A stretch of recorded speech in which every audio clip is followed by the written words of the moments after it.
Hello guys, Bohr's atomic model.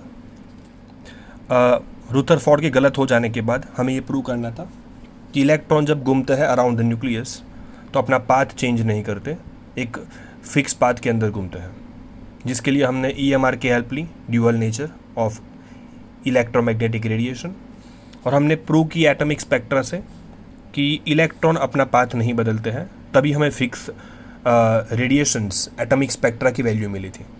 ठीक है, हम न्यूक्लियस से जैसे ही दूर जाते हैं एनर्जी की वैल्यू बढ़ती है, क्योंकि एक ऐसा इनफाइनाइट डिस्टेंस कि जहाँ पर एनर्जी जीरो होगी, क्योंकि यहाँ पर प्रोटॉन इलेक्ट्रॉन को अट्रैक्ट नहीं कर पाएगा, इसकी रेंज होती है ना। इसके बियॉन्ड अगर बात करो तो इसके बियॉन्ड अगर इलेक्ट्रॉन है तो इसकी एनर्जी जो होगी वो पॉजिटिव होगी, क्योंकि इलेक्ट्रॉन फ्री है, कोई अट्रैक्शन नहीं है यहाँ पर, जीरो। और जैसे ही करीब आऊँगा इलेक्ट्रॉन इसके अट्रैक्टिव फोर्स के अंदर होगा, दैट मीन्स कि एनर्जी की वैल्यू क्या होगी, नेगेटिव होगी। जैसे ही करीब जाऊँगा नेगेटिव वैल्यू बढ़ती जाएगी, मोस्ट नेगेटिव, दैट मीन्स सबसे कम वैल्यू यहाँ पर होगी फर्स्ट ऑर्बिट में। एनर्जी बढ़ रही है लेकिन एनर्जी का डिफरेंस देखो कम हो रहा है, गैप। इसको बोलूँगा डेल्टा E1, इसको बोलूँगा डेल्टा E2। डेल्टा E1 का मतलब होता है E2 माइनस E1, E2 का मतलब होता है E3 माइनस E2।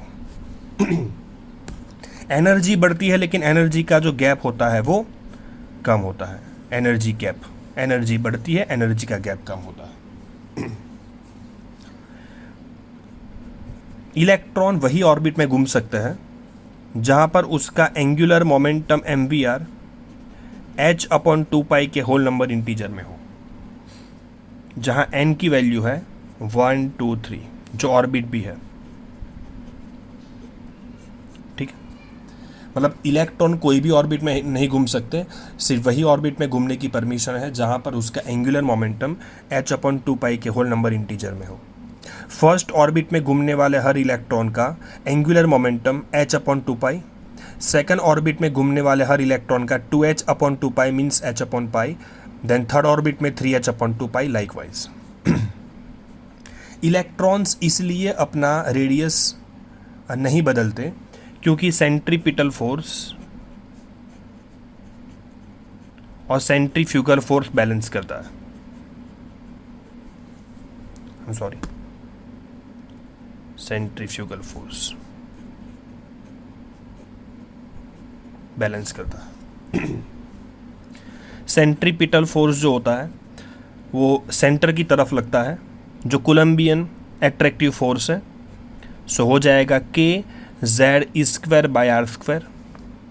ठीक है, क्योंकि इसका charge Ze, number of protons, और इलेक्ट्रॉन का चार्ज है E। सो Q1 × Q2 /r², और सेंट्रीफ्यूगल फोर्स हो जाएगा mv²/r। इसको बोलेंगे इक्वेशन नंबर 1। ओके, चलो अब हम क्या करेंगे, यहाँ पर इक्वेशन MVR = NH/2π को इक्वेशन नंबर, इसको 2 बोल देते हैं, इसको 1 बोल देते हैं। ठीक है, चलो यहाँ पर हम पुट करते हैं, ये एक आर कैंसिल हो जाएगा। इक्वेशन 1 से V की वैल्यू V = हो जाएगा NH/2πmr। देख लो, इक्वेशन 1 ही लिखा है मैंने, V को सब्जेक्ट बना के।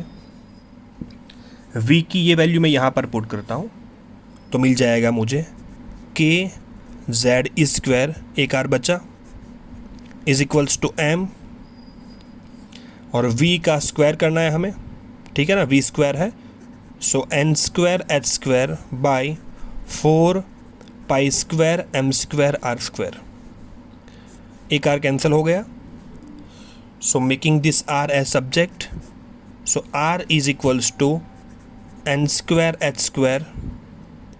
एक m भी कैंसिल हो गया, इसको नीचे ले लेते हैं, सो kz² 4π²m। ये है रेडियस ऑफ nth ऑर्बिट का फॉर्मूला। nth ऑर्बिट मतलब ये, R N is equals to N square H square divide by K Z square 4 pi square M. इसको बोलता है इक्वेशन नंबर कैपिटल ए। अब इसमें n जो है वो ऑर्बिट है, वेरिएबल है, बदलता रहेगा। h कांस्टेंट, हम सबके सब यूनिट CGS में लेने वाला है। ये k जो है, ये k जो होता है इज इक्वल्स टू, यहाँ पर लिख देता हूँ, k is equals to 1/4 pi epsilon naught. This is permittivity of medium, और इसकी वैल्यू CGS यूनिट के अंदर होती है 1, तो ये भी निकल जाएगा। z वेरिएबल है तो वो रहने देंगे। e कांस्टेंट है, CGS में 4.8 10⁻⁻10 ESU। इलेक्ट्रॉन का मास भी कांस्टेंट होता है ना, तो ये सब को अगर मैं हटा दूँ तो रेडियस ऑफ nth ऑर्बिट जो है, radius of nth orbit is equals to 0.529 into n square by Z.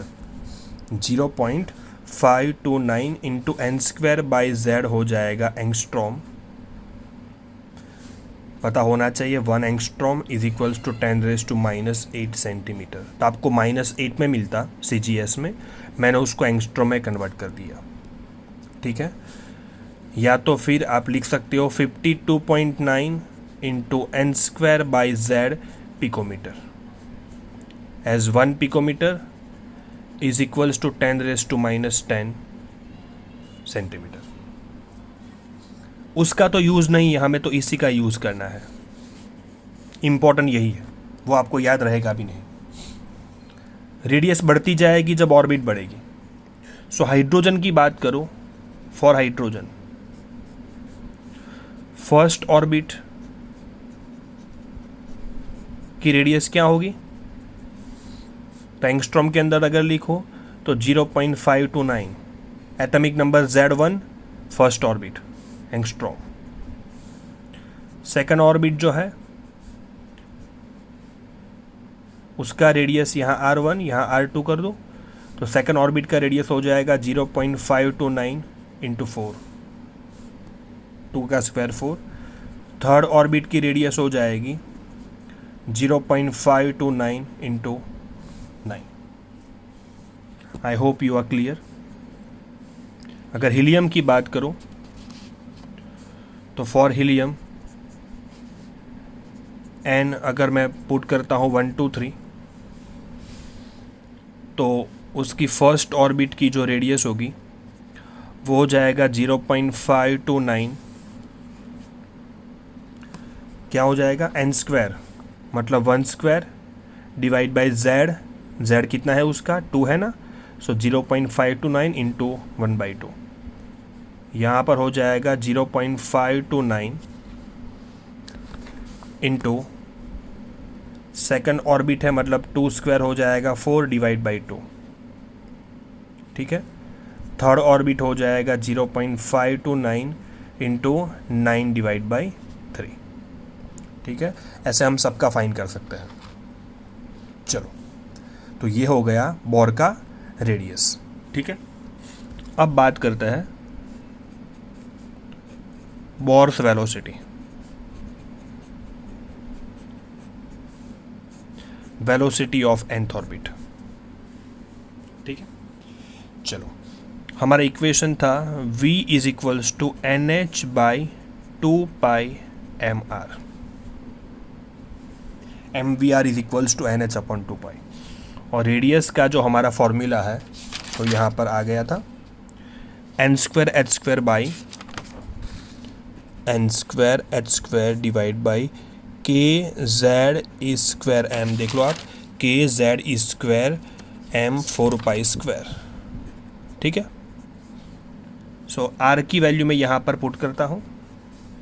सो क्या मिल जाएगा हमें, v इज इक्वल्स टू हो जाएगा NH अपॉन 2 पाई m इंटू, अब r की वैल्यू मैं पुट करता हूँ, n square H square divided by K Z E square M 4 pi square. हिसाब कर लेते हैं पूरा, m कैंसिल, एक NH कैंसिल हो जाएगा। ठीक है, 2 2 ज़ा 4, एक पाई भी कैंसिल हो गया। So velocity of nth orbit क्या आया? सो यहाँ पर हो गया k z स्क्वायर, ठीक है। यहाँ 2 बाकी बचा, तो इंटू 2, पाई भी बाकी बचा, डिवाइड बाई क्या बाकी बचा? NH। सो z और n के अलावा सबके सब कांस्टेंट है।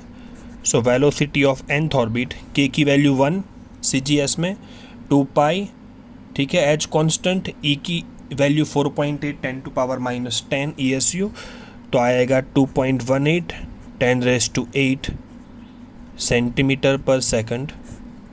यह है वेलोसिटी ऑफ nth ऑर्बिट, 2.818 10⁻18। अच्छा, z बाय n भी पुट कर देते हैं, इंटू z बाय n।